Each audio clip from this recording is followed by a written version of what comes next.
Assalamualaikum warahmatullahi wabarakatuh. Halo semuanya. Perkenalkan nama saya Andi Arya Galang dari kelas 6E dengan NIM 10588117422. Pada kesempatan ini saya akan mempresentasikan final proyek mata kuliah implementasi dan pengujian perangkat lunak dengan judul evaluasi model machine learning untuk deteksi ISPA pada anak menggunakan conversion matrix. Nah, di sini apa sih itu sebenarnya infeksi saluran pernapasan akut atau disebut ISPA? Nah, itu merupakan salah satu masalah kesehatan utama pada anak-anak di Indonesia menurut data WHO. ISPA menyebabkan sekitar 1,4 juta kematian anak setiap tahunnya di seluruh dunia. Deteksi dini ISPA sangat penting untuk mencegah komplikasi yang lebih serius, mengurangi risiko kematian, memberikan penanganan medis yang tepat waktu, dan mengurangi beban sistem kesehatan. Apa sih pendekatan machine learning di dalam dunia ISPA, di penyakit ISPA ini? Dalam proyek ini kita akan menggunakan pendekatan machine learning untuk membantu tenaga medis dalam melakukan screening awal ISPA berdasarkan gejala klinis yang mudah diobservasi. Nah, untuk datasetnya itu dan metodologinya, datasetnya 50 sampel data anak-anak usia 2 sampai 10 tahun dengan fitur umur, demam, batuk kering, batuk berdahak, sesak nafas, dan targetnya itu di Indonesia ISPA ya atau tidak. Jadi jawabannya nanti ini ya di diagnosis ya diagnosis ISPA ya atau tidak ya. Nah, algoritmenya logistik regression, decision tree, dan random forest. Model ini dikembangkan untuk tujuan edukasi, bantuan screening awal, hasil prediksi tidak boleh dijadikan sebagai diagnosis medis final. Selalu dikonsultasi dengan tenaga medis profesional untuk diagnosis uh, penanganan yang tepat. Nah, pertama saya mengimpor semua library yang dibutuhkan untuk data manipulation, machine learning, dan visualisasi. Nah, di sini kita menjalankan dulu skripnya yang saya sudah buat, yang saya sudah siapkan.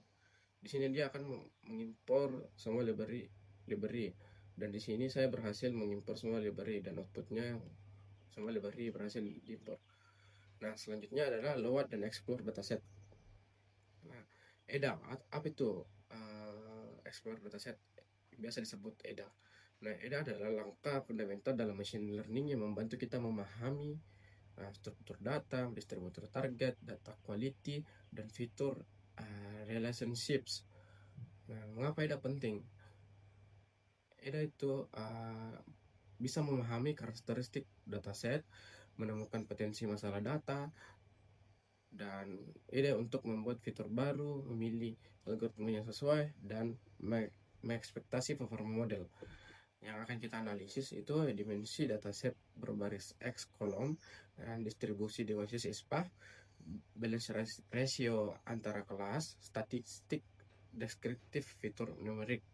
Mari kita mulai dengan membuat atau memuat dan mengeksplorasi data ISPA. Pertama kita running dulu. Nah, dataset berhasil dibuat.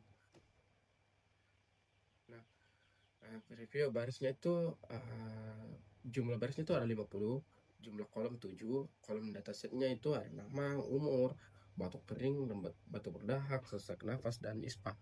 Apakah dia ISPA atau tidak gitu. Selanjutnya informasi running lagi.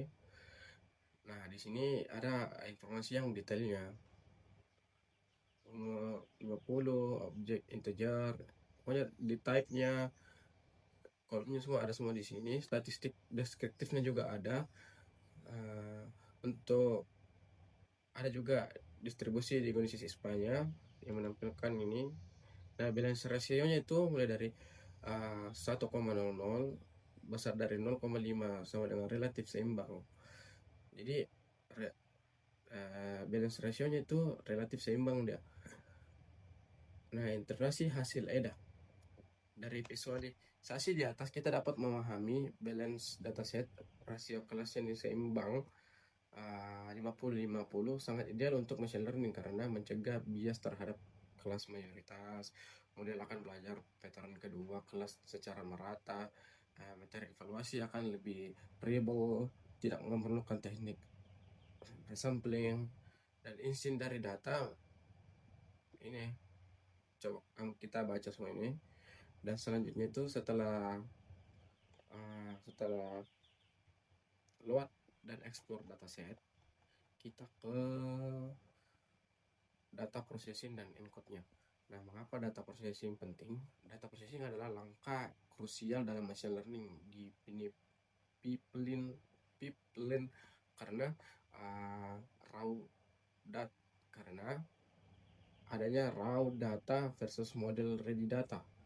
Nah, apa itu raw data? Raw data itu format yang mudah dibaca di manusia, yaitu ya atau tidak. Nah, sedangkan model ready itu dia format memori yang bisa dipahami algoritma. Misalnya kayak dia 0 dengan 1. Tujuan encode-nya algoritma compilable itu atau disebut biasanya ML algoritma bekerja dengan numerical data. Nah, untuk kategori binary datanya ya atau tidak kita gunakan. Jadi ya itu 1, tidak itu 0. Nah, keuntungan binary encode-nya itu mudah diimplementasi dan dipahami, hanya butuh 1 bit per fitur dan preset. Nah, sekarang kita melakukan encode pada dataset kita. Nah, kita encode. Nah, kolom yang akan di encode itu demam, batuk kering, batuk berdahak, sesak napas, dan ispa. Nah, di sini dia melakukan encode ya dan tidak. Ini membandingkan data setelah di encode itu ada tabelnya nama. Nah, ini demam 1, batuk kering 1 di kolom 0, di nomor 2 di kolom 0. Nah, datanya ini. Nah, dan terus kita hapus kolom nama karena tidak diperlukan untuk diprediksi nantinya. Jadi kita running ini karena scriptnya saya sudah buat. Nah, kolom nama dihapus. Set data final 50,6. Fitur yang digunakan umur, demam, batuk kering, batuk berdahak, dan sesak nafas. Nama tidak ada. Jadi jumlah fiturnya 5, jumlah sampel 50, target variabelnya itu distribusinya 125,025. Nah, contoh data yang diproses, nah ini. Nah, fitur selection selanjutnya fitur selection atau target separation.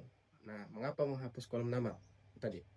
Nah, jadi nama tidak memiliki korelasi dengan ISPA. Nah, menghindari overfitting pada identitas. Jadi model itu bisa fokus pada pola medis, bukan identitas, dan mengurangi dimensi yang tidak informatif.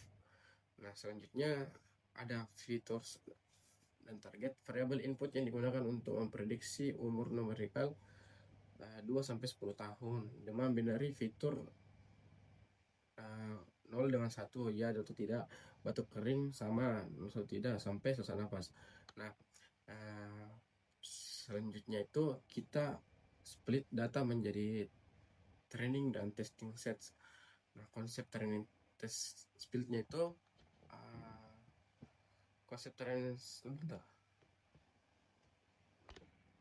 selanjutnya gitu tuh split data menjadi training dan testing sets.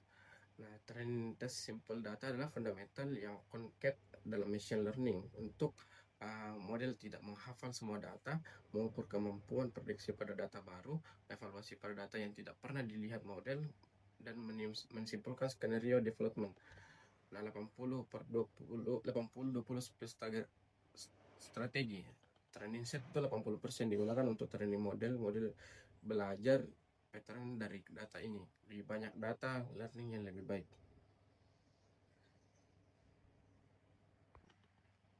Nah, di sini kita akan langsung saja split data menjadi training dan testing sets. Nah, kita coba running. Data berhasil dibagi jadi training setsnya itu 40 sampel 80%. Training set testing setnya itu 10, sampelnya itu 20%. Nah, oke. Sekarang kita ke data normalizing dengan standar scalar. Nah, apa itu? Jadi dalam dataset kita itu umur range-nya itu 2-10 tahun, skala kecil. Nah, gejalanya itu range-nya cuma 0 sampai 1 untuk binary. Nah, impact pada algoritma atau ML ini kita baca dan normalis data selesai. Kita lihat Ini setelah merunning scripting di atas, normalisasi data selesai. Dan selanjutnya di sini kita melihat perbandingan distribusi data sebelum dan sesudah normalisasi. Sangat berbeda ya teman-teman. Nah, bukti normalisasi berhasil. Nah, min bervariasi umur sampai 6 gejala 5 jadi bervariasi antara misalnya build dan training clarification model. Nah, itu mengapa 3 algoritma ini berbeda? Yang pertama, menemukan algoritma terbaik untuk problem. Yang kedua itu setiap algoritma memiliki bias berbeda. Yang ketiga, kombinasi hasil untuk performa lebih baik. Yang keempat, memahami karakteristik algoritma. Nah, untuk skripnya saya sudah buat dan kita tinggal lihat hasil outputnya. Nah, model yang akan dilatih itu ada logistic regression dan decision tree dan random forest. Nah, di sini script sudah mulai training. Nah, training logistic regression itu akurasinya 100% dan decision tree juga 100 dan random forest juga 100. Jadi ringkasan training akurasinya itu semuanya 100 semua. Nah, jadi hasil training yang excellent. Semua model mencapai high training akurasi menunjukkan algoritmanya berhasil belajar dari data fitur selection yang tepat. Nah, per algoritma. Nah, sekarang selanjutnya kita make prediction dan generate confusion matrix. Nah, menggunakan model yang sudah dilatih untuk membuat prediksi pada testing dan menganalisis hasilnya menggunakan confusion matrix. Nah, selanjutnya kita running dan melihat outputnya. Nah, di sini membuat prediksi pada data testing, prediksi dengan logistic regression, prediksi selesai, confession matrix elemen itu di sini, dan prediksi dengan decision tree-nya itu yang ini, dan prediksi dengan random forest-nya itu yang ini. Oke. Nah, selanjutnya kalkulator evaluasi matrixnya. Nah,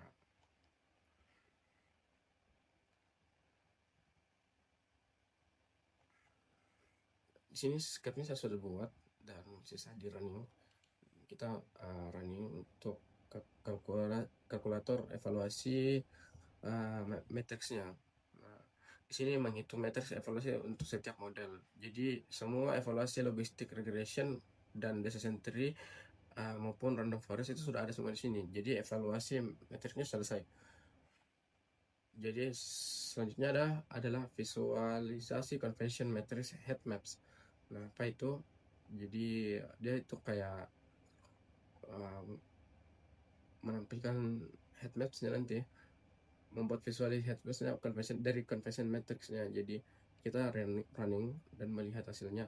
Nah, ini saya bilang outputnya ada load convention matrix heat maps untuk setiap model. Itu bermacam-macam. Ini predikat labelnya. Nah, detail convention matrix-nya untuk setiap model itu logistic regression sekian dan decision tree ini. Nah, proyek ini menunjukkan bahwa machine learning dapat dimanfaatkan untuk membantu mendeteksi ISPA secara sederhana dan cepat. Dengan evaluasi menggunakan confusion matrix, kita bisa menilai kekuatan dan kelemahan setiap model yang digunakan. Nah, sekian penjelasan final proyek saya. Terima kasih perhatiannya. Wassalamualaikum warahmatullahi wabarakatuh.